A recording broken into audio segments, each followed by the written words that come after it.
Hey, Liron here. Today I want to talk to you about the one true rule in watercolor. Now, my setup's a little different, so my apologies if anything sounds or looks a little different or weird. It's still work in progress. So, the one true rule in watercolor, and I will say there may be others, but this is the main one I'm coming across, and I mean that in the way of it's indisputable, it's just the truth, it's just reality, it's nothing that is subjective is the water to paint ratio. Okay, so the wetter something is, the different it's going to behave, the longer it's going to stay wet. If you pre-wet an area and then you come back with paint and you add it on, it's going to behave differently, just like you're seeing here on the screen right now. And that is pretty much, if there was ever a rule to watercolor, it is this. Okay, so if something's wetter, if you bring back, introduce more paint to it, it's going to disperse differently. If something is fully dry. Now, other than that, anything anyone tells you is highly subjective, right? Paint from light to dark. Use to like the milder side of the scale is maybe the middle would be paint light to dark. The worst is just use watercolor, don't use opaque paint. Like all of these are just rules that people made up. They mean nothing. They hold no ground in real life. It's all about whatever the result you want to get, and you can break any of them. But the one true rule that you can't really avoid is the rule of physics. It's just water to paint ratio and how they behave. Past that point, once you have an understanding of how that works, you can do pretty much anything, and you can break any other rule, quote unquote, and get a beautiful result. And this process that I'm going to introduce to you is, I just saw this lovely motorcycle thing with a seat next to it. I used to see these all the time when I was a kid, in the 90s. Now you see them occasionally. I'm sure in other places they're practically extinct, but I love it, and I love the green, and the sun just hit the building in a way that exposed some of it to the light. Had I been there maybe 30 minutes earlier, it would have been perfect, but it's close to that. And I want to show you how I'm pretty much breaking any rule in how I work, the work order, the things I'm choosing to focus on. It's just a free process. I'm just painting every detail I see whenever I feel like it. Some things make sense. For example, in this particular painting, I am painting a layer and then I'm coming back and adding the shadows in the next layer. I could have started with the shadows. There was nothing wrong with that. But the way I wanted to start this process was very light. And again, water to paint ratio. The more water there is, the lighter the paint is going to get. There is no disputing that. Okay? You can start with a light paint and then add wet and wet and make it darker and darker, and that is perfectly fine, right? But you can dispute that the lighter it is. I'm going to move the mic just a bit. The lighter it is, that means there's more water in it. Okay, and vice versa. So what you see here is a mess, right? It's a full blown mess. You can look at the reference photo. You can follow my sketch. I do include the sketch and also the reference photo that I took personally. Feel free to use those to recreate this in your own unique way. But there's nothing that I or anyone else can tell you to do that is the truth or the rule. It all comes down to not only the result you want to get to, but also the process you want to experience and also the thing that you enjoy doing. Some people enjoy working in tiny bits in small areas. Some people enjoy vast, large washes. Some people enjoy the more opaque, dark side of the light to dark scale. Everyone has their own thing. Everyone has a bazillion of different criteria you can decide to follow or not follow. Do it this way, do it that way. The one thing that is unavoidable is once it's dry, you're not going to get soft edges probably. You can achieve them in different ways, right? But those are the things that are just indisputable. And to me, I think the key takeaway is anything else is just dead weight, honestly. You won't enjoy or do well adhering to any rule. You may get temporarily a result you like. For example, I put the dark there where the highlight should be, and I'm just playing around with it, and it will end up working out. I can't make any mistakes the way I'm painting right now because I'm painting truly in the moment and just analyzing the reference photo with my two eyes without thinking too much about anything really, without following any of the so-called rules. But yeah, I forgot I had a point, but whatever. So that's pretty much it. Anything else is useless baggage. It's not going to help you. It's only going to stifle you. And yes, I started to say you may get a result that is good, that is mediocre plus. You may get consistency, but what you will not get is your true art. In order to really find that, kind of have to unleash yourself and get rid of all the rules. But the one rule I do want to, again, go back to in this video is that water to paint ratio, that's just physics. Now, onto the next wash. One of the things I'm the most proud of the first wash here is that the tire and how it melts into the shadow on the ground. That's something I will do everything in my power to preserve. So now it's time to really, for me, push the values to show the contrast that I'm looking for. And that means the entire background and that wall and that sidewalk's edge, all of these things need to be visible. They need to show. They need to sort of have a full-on allergy. There's a lot of dust here. I may have to take a break and blow my nose, but everything there has to really pop against the foreground and the foreground as well. Most of this motorcycle thing is, and you can tell me the model in the comments. I'm sure someone will know it. Most of it is in the shadow as well. Now look at how I paint this car. Is there a method to it? Is it a way I'm following? Is there something I'm really doing? Not really. I'm just putting the paint there. So I see that the window's dark, then it goes lighter. So I come back with some water, go with the lighter, connect it to washes. I'm putting in the window. I can retrospectively explain what I was doing, but I can't really, in the moment, explain because it's just me looking and doing. It's not even necessarily trying to represent things exactly as they appear visually, but it's more like, can I capture the feel it creates in me when I look at something? And that is, to me, more fun. And if I'm able to nail that rare thing, that's when the painting truly sings for me. Because you can get a very accurate result if you just follow the values, colors, everything you see work very meticulously, and you may not even like it. I've seen multiple very realistic paintings of myself and others that I just don't feel the same feelings towards. It's just how it works, because it's something that goes beyond that. So now I'm continuing with that wash in the background. Now this is as dark as it's going to be probably. And then I'm connecting it to the walls here at the front, going warmer, significantly warmer.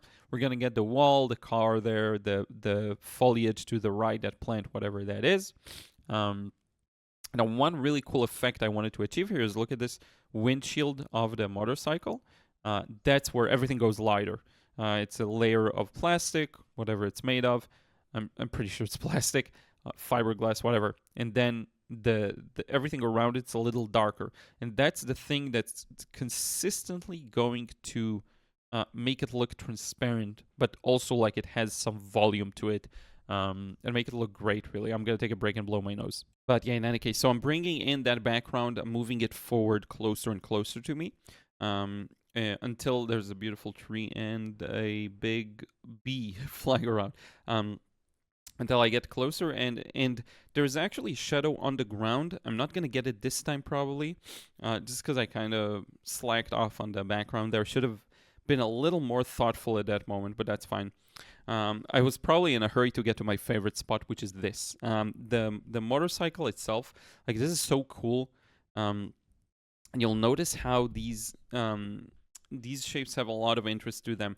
There are some sharp edges, smooth edges. It's one of my favorite aspects of painting cars and vehicles and all of that. There was also some interesting nuance that I was able to capture in the color, and that was a bit of a stroke of luck. You'll notice now what I'm putting is quite a strong green. But earlier, it's more of a muted green. It's more of an olive green, and it actually has more red in it. Now, that was just leftovers red on my palette, but one thing that you may know from color theory is that complementary colors have a lot of interesting ways they work together. And one of them is how a shadow on a green may have a bit of a red in it, to complement it and make it look really beautiful. And that's something I'm super pleased with. Just the fact that green is more olivey and more on the brown side rather than on the blue, strong blue side, worked really well and in my favor here. So that entire thing, sorry, I'm going to turn it on silent. So that entire left part, the cart, whatever you want to call it, ended up working really nicely. And then it's not fully dry. It started drying, but that's fine. I'm moving on to the next one. And this really shows you the variety of the work order, let's say I work in, because now I'm switching gears, and instead of working from on the lights, I'm going ahead and mapping out the darks almost and starting to add the black color in. And even that frame around the body of the motorcycle itself. And then I'm going to come back with the dark green again and paint around it. Here is an example of me adding that warm gray after I put in the dark frame. So that process of slowly shedding away all the rules that are unnecessary was and still is huge for me, and it really brings out something different, which is something I'm very pleased with. And it just keeps happening. And because I haven't painted for a couple of days because we were super busy with the move, I'm a little rusty. After I don't paint for a couple of days, on the one hand, yes, I get a little rusty, but usually some interesting things come out of it because I'm in a different headspace. So at least we have that benefit of me creating something a little differently in the way I approach it. And it usually translates to a more unique result. Now, this process with the headlight there, it's actually a really nice bit that I wish I would have devoted more time to. Probably if I end up painting this again, which I might do, maybe I'll zoom in a bit on it and try and include some more details there and really show the stripes there. The stripes are a huge element of its unique look, and you know, headlights, taillights on all cars. Yeah, I've painted enough of them to notice. Now look at how I'm using, again, nuances of green. First, the brownish green, and now moving on to the more green phthalo blue, a bit of French ultramarine green. Again, I don't even mention the colors because they truly don't matter here. And I think that's just, honestly, another example of rules, you know, having a preconceived idea of what colors I'm going to use. That is even more of a testament to how useless I believe that is here, and just going with whatever I see. Now, this is a part I'm very proud of. Look at how the green melts into the black. That's one of the things I really liked about painting cars in the 100 Cards challenge. That point where the color transitions from a relatively light or mid-value to a dark, it was always a favorite of mine if I could capture it with a smooth edge and be very vague about the details there. I don't know why, something very satisfying about it. And I feel like I did a decent job here. Same for this, the tire and the gray detail in the middle, and as well as the shadow underneath. Same thing. The more I can capture these details in one go, the better. Now, my paper was actually acting up here. I don't know why. All throughout this process, my paper, my brushes, I've been using different brushes at the start of the process. You saw them. Other brushes that I have that I'm testing out. Here's a bit of that beautiful cobalt blue. But yeah, my paper is acting out, maybe because it was in my bag when I tried doing plein air, and so it got a little dirty. Maybe I should have cleaned it before or just use a different piece of paper. But I guess that part is in the shadow too, so I'm darkening that. A bit more of the greenish touch.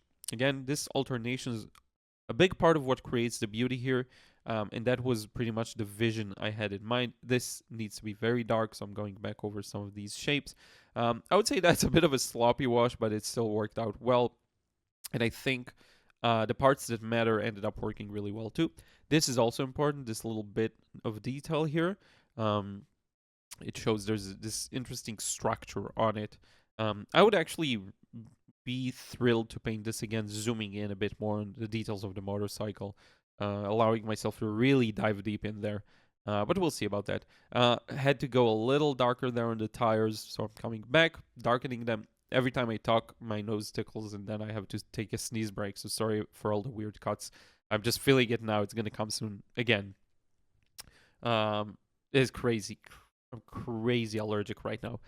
I look red. It's not because of that. I just look red. Now here, I'm darkening that. I don't know what you'd call that. The trunk, that little thing at the back of the motorcycle. Look at how I'm darkening the part that is outside of that windshield, and then the part that is behind the windshield is gonna get the much lighter value there. Hopefully that kind of thing makes sense. Again, we're trying to create the effect of transparent piece of plastic, thick piece of plastic, but still the top of that container, whatever that is, also has an interesting thing to it where it gradually transitions to dark, but there's a small highlight there that brings a lot of beauty to it too. And sometimes when you paint these kinds of subjects, it's gonna look messy at first, may look messy all throughout the process, but if you truly are able to capture the individual areas accurately, nothing really stops the entire thing from looking accurate together as it is, which is why I would definitely recommend you try and complete the painting. I mean, if you hate it, go with your gut, throw it out, do whatever feels right to you. That's what it is all about. But if you do feel like there's hope, I would try to push it all the way to the end. You'll get some interesting results this way. Now I'm adding a few touches of my white gel pen. There are a few lines of separation and details there that, frankly, I don't even care much about capturing negatively painting these days. I used to enjoy just using purely watercolor that way, but I don't care about that anymore. Now I'm going to side it prematurely, so that's fine. Because I want to darken especially the ground where it's a little too light. So I'm starting with clean water, almost clean, and then I'm starting to inject paint into that. What I want to do is start from light and then gradually go darker and darker, but still the value we're going to end at is still going to be quite light because it's the ground and I want the contrast to be felt with the shadows. I don't want to narrow that contrast, but this will help us with the effect of the glass through the seat there next to the bicycle, to the main motorcycle, not bicycle, because it goes lighter there. So what I paint that is behind that is going to be lighter, further adding to the beautiful effect of transparent glass. So very much, and now I'm adding just a bit of a darker shadow. I kind of missed that earlier, and that will be the final finishing touch. That is the essence of a process that is completely free. It doesn't mean you'll get the perfect result, but it means you'll get a result that is perfect to where you're at, what you're thinking about, who you are as an artist, as a person even. And that's pretty much what I got here. A lot of interest and grace there in the back, on the cars in the background. A lot of these things could not have been achieved had I been constrained in my approach. I'm just letting my instincts guide me. It's sometimes a hit or miss, but usually it ends up working really, really nicely. And this is the process for you, and I'm going to share with you. This is the part I'm proud of, with the smooth transition from green to black. I'm going to share with you the final scanned version. I really, really hope you enjoyed this process. Let me know. Leave a comment down below. Let me know your thoughts. Leave a thumbs up if you can. Subscribe if you still aren't subscribed. I do want to take this opportunity to thank everyone once again who supports me over on Patreon. If you want to be a huge part of what I'm doing here and all the free content, feel free to check that out. You can put like $1 a month. That's huge. If you want to get credits at the end of the videos, that's how you do that. And I will recommend, if you enjoy this kind of a process in particular, check out my frustration-free watercolor course. Link is also in the description box. We'll show you how to let go, enjoy the painting process, get the results you want with a very free process. That's, I think, key. Just that freedom. Once you have that, you can take it in all sorts of directions. But in any case, thank you so much. I will see you in the next video. Take care.